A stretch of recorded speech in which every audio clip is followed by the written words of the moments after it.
Thanks, Liz. And I'm actually going to probably pivot away from what a lot of people have been talking about, which is specifically on the issue of income volatility, and kind of raise this back up to a 30,000 foot level in terms of what's happening with jobs in Canada, what's happening with our labor market, what is technology likely to mean for some of these longer term trends going forward, and then I'll conclude with, I don't know if there's solutions, but there are potential ideas that might one day become part of a solution for some of these very tricky challenges. I mean, if you look at the situation for many workers in Canada and Ontario today, I mean, they are facing very challenging circumstances. If you consider things like precarious employment, roughly a third of Ontarians are engaged in precarious work according to the Changing Workplaces Review.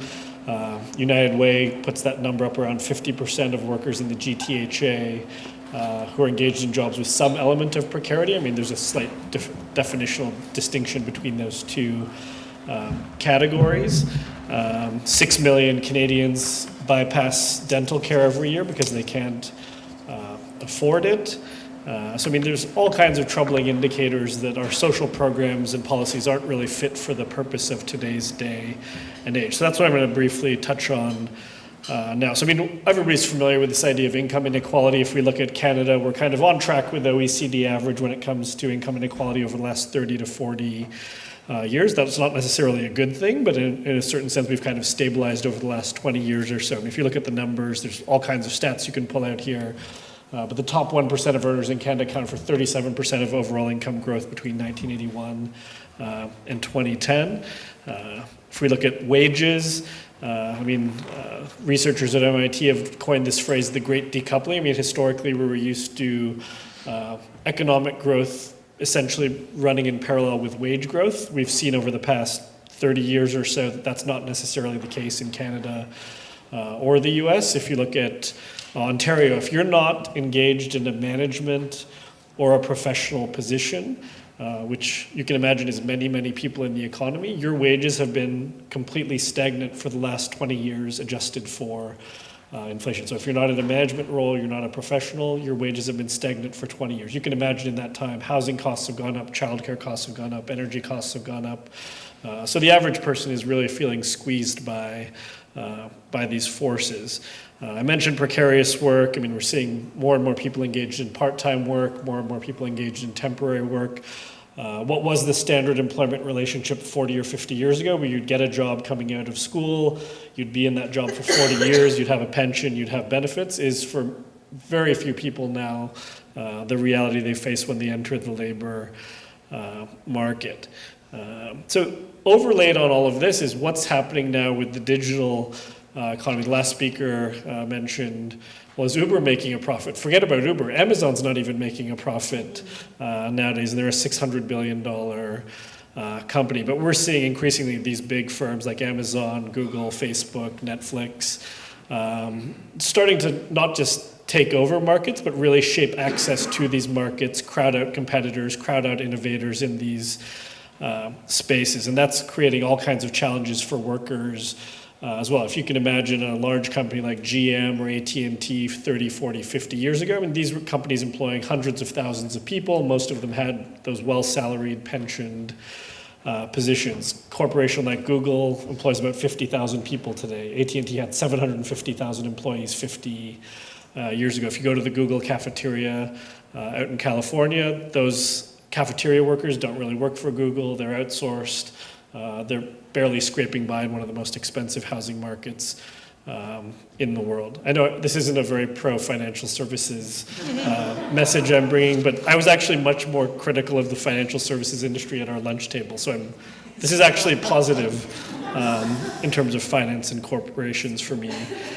Generally. And for workers, what does this mean? I mean, it means you're being put into this gig economy where, are you an employee? Are you an independent contractor? These platforms would argue you're an independent contractor. We have very limited liability or relationship with you, but increasingly we're starting to see courts find, well, actually you probably are an employee when it comes to being an Uber driver or some of these other positions in the so-called gig economy. And I mean, the big game changer that we're seeing coming up now is this idea of artificial intelligence potentially reshaping every sector of the economy, every industry that we know. So we're not just talking about muscle power being replaced by machines anymore, so forklifts replacing somebody carrying boxes from one end of a warehouse to another. We're talking about medical diagnostics, law, accounting, financial services, and the like. And we can understand this progression in a number of ways, but if we look at, I mean, this is a little hard to see maybe in terms of what it says on the chart, but this is a categorization of four different types of jobs in the US over the last 35 years or so. And the story is exactly the same in Canada. The key message here is that the jobs that are growing, so the red line at the top, is non-routine cognitive, so people engaged in policy work, engineers, architects, and the line at the very bottom. So those are non-routine manual jobs. So if you're in the skilled trades and you're an electrician, what you do on a day-to-day, hour-to-hour basis is changing, it's fluid, and those jobs have seen steady growth. But the interesting thing is, what if you project forward another 20 or 30 years? Again, those non-routine jobs are the hardest to build a robot to take over, or the hardest to program an algorithm to do. So those are the jobs that we're likely to see continue to grow into the future, is non-routine jobs, whether cognitive or manual. The jobs in the middle, routine cognitive, routine manual jobs, so an administrative assistant, somebody welding parts onto a car in an auto assembly plant, they have stagnated over time, and we're likely to see them continue to get eroded, either in terms of quantity or also quality of those jobs. So the pressure in terms of wages on those jobs is going to be immense. I mean, in Ontario, we've just seen the minimum wages being hiked quite rapidly just now, and it's going to go up again in another 6 months or 12 months. And you're already seeing the retail sector coming out and saying, well, we're going to have to look at the automatic checkout lanes again. We tried that 5 years ago, didn't quite work, but now the business case might make sense. We invest $150,000 in a checkout machine.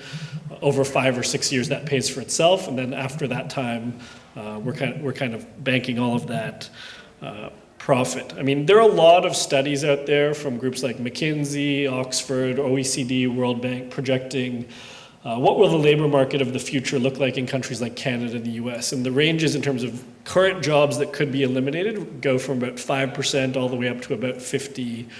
And again, that doesn't mean obviously that new jobs won't be created in that time. There's lots of things that we don't know we will need that we will be doing as humans in the future. But what this does mean for policymakers is we're facing a world of terrific uncertainty. Are we talking about tinkering with our current labor market, or are we talking about a total radical overhaul? So I mean, the federal government think tank Policy Horizons had this really great unbundling of work figure. So again, we're talking about technology kind of taking a career, turning it into a full-time job, a part-time job, a gig, a task, all the way down to fully automated. That won't happen for every job, but there's kind of this pressure that we're seeing in a lot of different industries that's exerting this progression.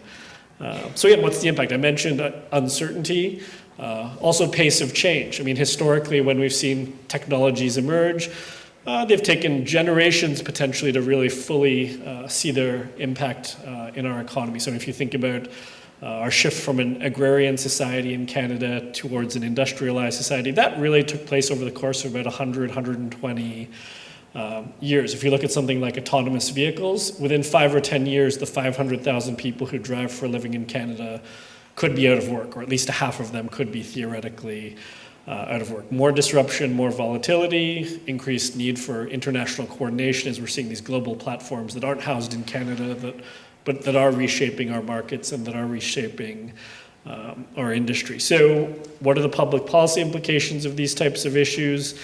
So we wrote a report a year and a half ago that looked at 6 particular policy areas that will face pressures to modernize, ranging from EI to childcare to affordable housing. I won't go through all the details here, but I mean, essentially, the answer to the question of how is our social architecture holding up is it's not holding up. It's not holding up currently, let alone for that future world, which might even see more people engaged in precarious, low-wage forms of employment. So I mean, somebody asked about how does Canada's EI model hold up to the American one? I'd say it's probably exactly the same in terms of not enough people are eligible who are actually unemployed and need those benefits. So less than 40% of unemployed Canadians are eligible for EI benefits. Currently in Ontario, that's actually less than 30%, as I think that was the figure in 2016.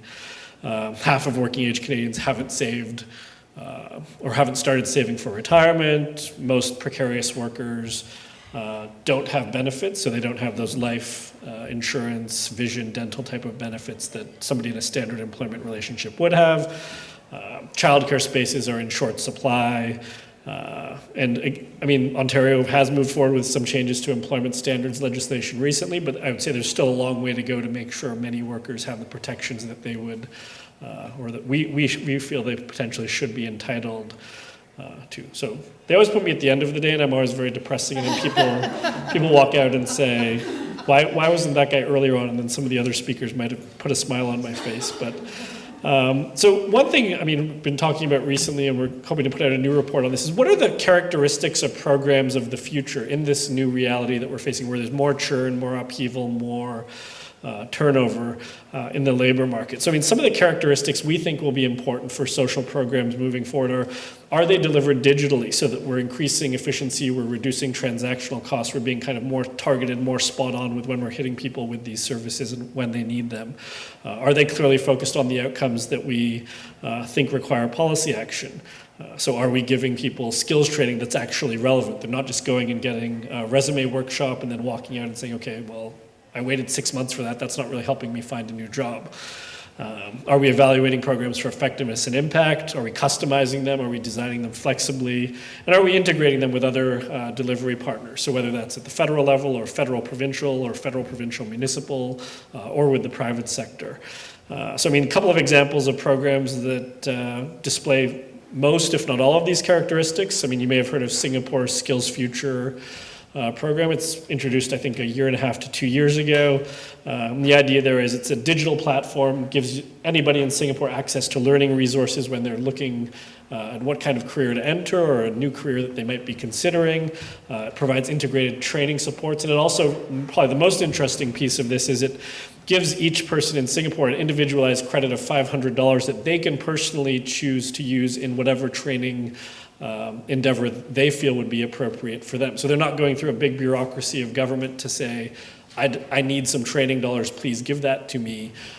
They're actually just given this $500 and it's topped up periodically so that you can continually embark on this lifelong learning journey. And I think that, I mean, that's really the big challenge for governments facing this digital future right now, is how do we reskill adult workers who are disrupted out of a particular career and prepare them for a new type of career? And nobody really has a great answer to that right now, but I know that's kind of the key policy question many are thinking about. And then in terms of other things that we talked about in our report, and that some of these have been flagged already by other speakers, but I mean, Denmark has a really interesting model of flex security when you're talking about employment insurance and skills training. So it's flexible and it's secure. I love those portmanteau words. We can kind of combine something into a brand new word. But the idea there is it's actually very easy to hire and fire workers in Denmark. So 1/4 of private sector workers in Denmark actually change jobs every year. So at first blush, that seems ridiculous. Why would we want to make it so easy to fire people? But I mean, if you think about it,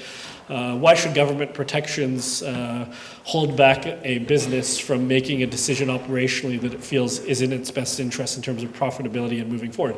The issue there obviously is what happens to the worker. Are they protected and are they supported once they've been laid off? And then in Denmark, the answer is yes. You have access to much higher levels of income replacement for longer periods of time than we do in a country like Canada. And during that time, you are given access to very high level and impactful skills training support. So why can't we move towards that kind of a model rather than the model we've got currently, where if you're not eligible for EI, you're not eligible for many government skills training programs either. Portable benefits, I think we've talked about already. Work sharing schemes. I mean, if we're looking at a future where there aren't enough jobs to go around, maybe the issue becomes everybody starts stepping back a little in terms of their hours, so we're not laying people off, and we've got everybody in the firm is working at 80% rather than some of our colleagues needing to be laid off. Guaranteed annual income is obviously a big issue. We're talking about it in Ontario. A number of other jurisdictions are piloting this right now. Personally, I don't really think it's the solution for the future where there are too few jobs for people, because the issue then becomes, well, if there are too few jobs, that also probably means there aren't enough taxpayers to go around, and if we don't have enough taxpayers, who's funding the guaranteed annual income? So I mean, I think it's an interesting experiment, but it may not be the right answer for that long-term issue of a jobless future. So I mean, those are just some of the things we've kicked around, and happy to talk about these or other ideas in questions. Thanks.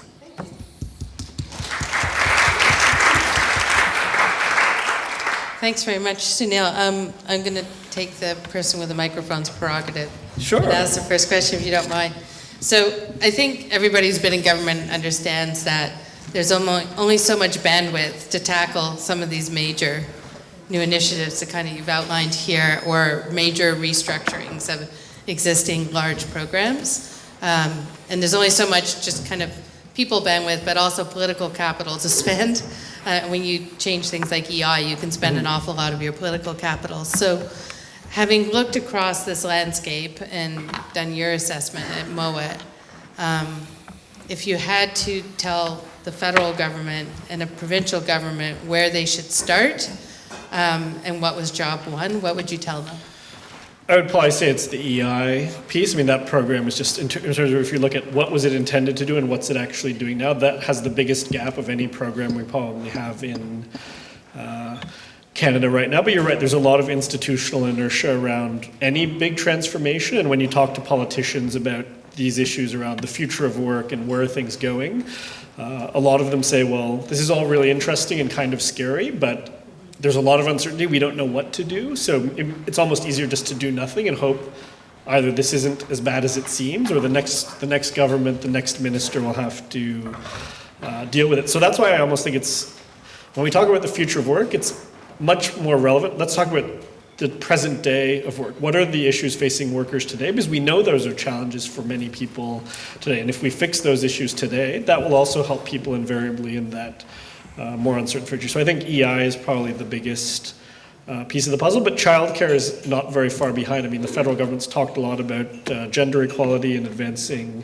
women's economic opportunities, but I mean, the easiest way, not the easiest, but not least expensive way of doing that would be a national childcare program. So it was a little disappointing there weren't more steps forward on that in the budget.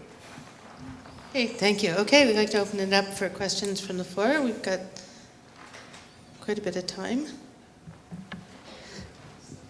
Andrew. Sort of a two-parter question and comment. I'm not sure who to direct it to, actually. But Sunil, you motivated the question, and maybe it's partly for Liz as well. Since lunch, I've been wondering, where's talk about the basic income pilot? And then suddenly it came in right at the end of your presentation, and I thought to myself, okay, great, here it is. And I think you dismissed it pretty out of hand, and that's okay. You said your views on it and concisely, but maybe there was some more time today to talk about the basic income pilot and think about what that could do to improve the state of instability.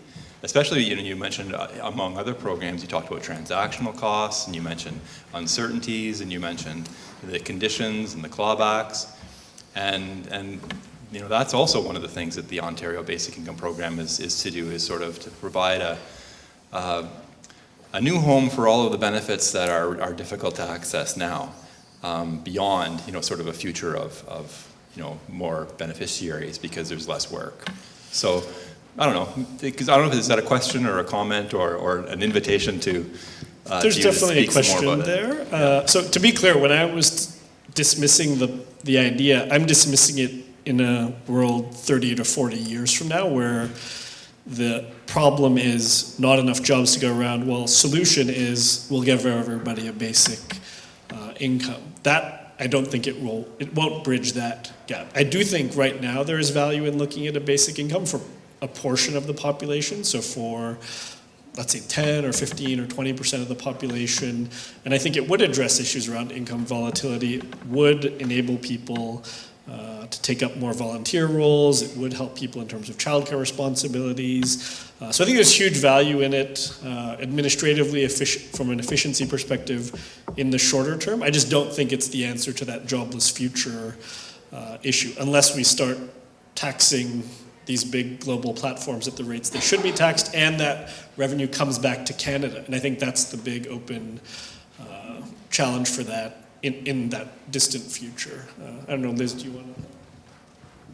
I think it's an excellent question, actually. And I think, the Quebec government has moved to actually not pilot, but to establish a basic income for people with chronic disability. So it's about 18,000 a year, I think. I can't remember the exact amount. So it's obviously, I think, I'm not an expert on this, so my opinion is not worth so much on this topic. But definitely, even if it's not feasible on a broad scale, I agree with Sunil, for certain target populations, it probably is a very good solution. Also, I think there's, I feel like we've been edging towards basic income for different groups already through a whole variety of tax benefits and measures. If you think about the Canada Child Benefit for families with children, it's obviously adjusted by the family size, but in the measures that we have for, the elderly, the OAS, GIS, and now even talk of the working income benefit, actually looking at whether it could be paid out more month by month or something. There was some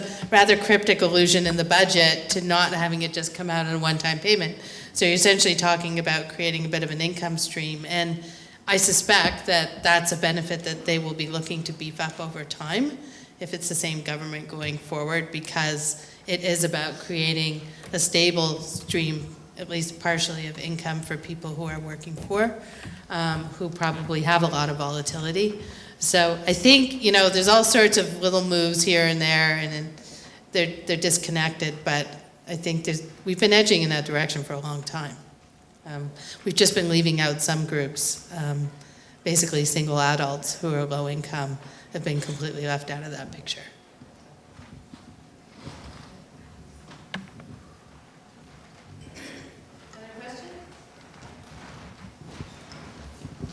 Hi, I'm curious. I've been following the automation issue quite a bit, and it's an area of personal interest for me. And I think one of the things that was maybe missing from the mix of responses is how governments and financial institutions, for that matter, could facilitate entrepreneurship. I think as you get into that gap, essentially, one of the assumptions under it is that all things remain equal in terms of no new entrants, no new technologies, all those sorts of things.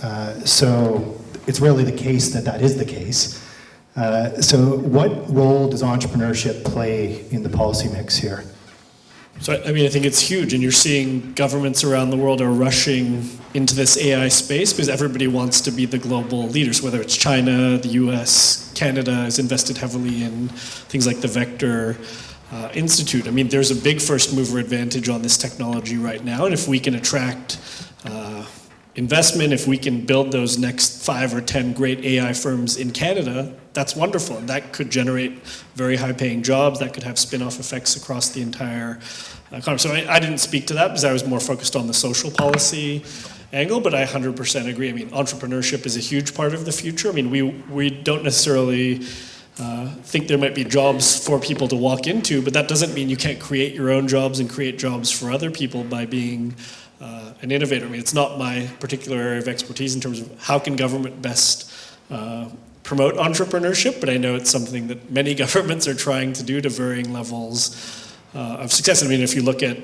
place like Kitchener, Waterloo, Toronto, we've got all the preconditions to be one of the leading tech hubs in the world, and there's no reason we can't be. And if you think about how mobile corporations are and highly talented individuals are in today's day and age, what's likely going to differentiate, do I want to move to Toronto or do I want to move to Denmark or to Silicon Valley, is what's the quality of life in those places. And we have very strong healthcare system, education system, and so on. So I think, if I'm Canada, I want to double down on those strengths and say, here's why you need to move to Canada and start your company, or here's why you want to move to Canada if you're Amazon, build your second headquarters here. It's not a race to the bottom anymore to attract investment. It's actually a race to the top, I think, in today's tech age. It's who is the most attractive to these people and corporations who can pick anywhere in the world to house themselves.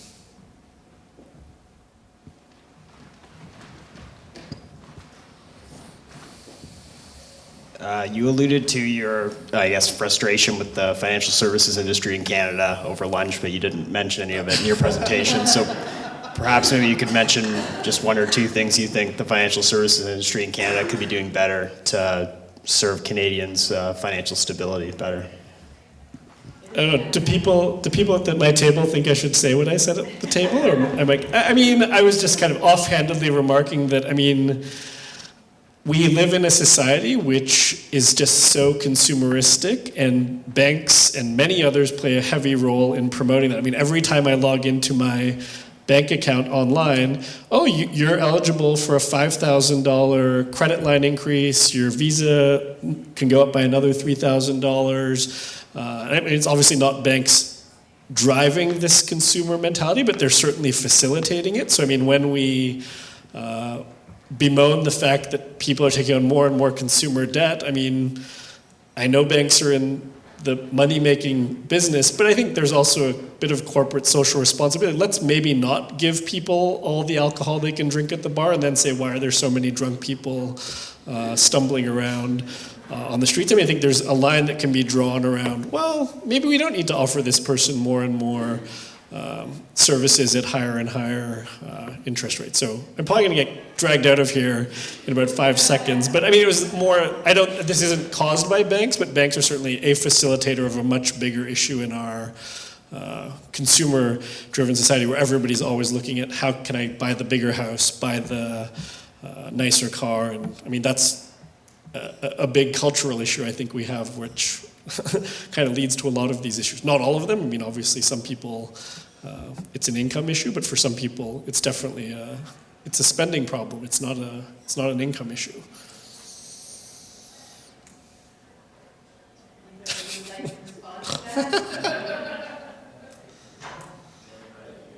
I was going to say, or you could just join a credit union. Am I the last one left? I'm not sure. I was just going to say that, as a member of the financial services community, that's one of the least offensive fronts that I've taken. So there's no harm done. I think it's a real problem, and there's a real tension between, what a consumer might want short term and what a bank could profit from short term, versus what's ultimately in the consumer's best long-term interest, and therefore in the financial institution's best long-term interest. So I think it's a legitimate challenge to throw at.